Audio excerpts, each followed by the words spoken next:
cannot allow atrocities like that. And we'll be making some major decisions over the next 24 to 48 hours. Donald Trump is promising a tough response to the suspected chemical attack in Syria. Nothing's off the table. Nothing's off the table. There are a handful of options, but each has its drawbacks. As President Trump clearly stated, there will be a price to pay. One, the diplomatic route.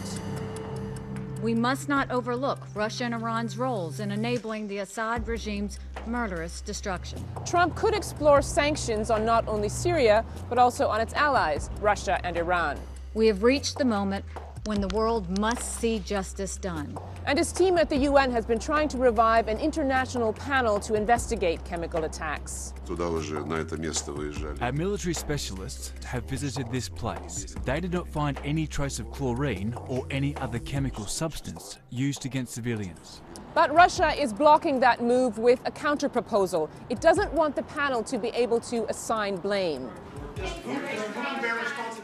He may. And if he does, it's going to be very tough, very tough. And even when investigators concluded that the Syrian regime had conducted previous chemical attacks, the Security Council was too divided to do anything about it. Option 2, a limited strike. We are studying that situation extremely closely. We are meeting with our military and everybody else. Almost exactly a year ago, the U.S. fired cruise missiles at the Shayrat air base, from which it said Syrian warplanes had launched a chemical weapons attack. It was a show of force designed to send a message. Cut it out, or we'll come back with something bigger. But 12 months later, that message doesn't seem to have been received. So why would it work now?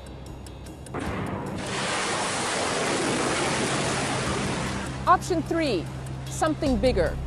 The president could authorize a broader attack aimed at taking out or at least decreasing the capacity of Syria's air force to deploy chemical weapons. Because as you know, they're claiming they didn't make the attack. If it's Russia, if it's Syria, if it's Iran, if it's all of them together, we'll figure it out.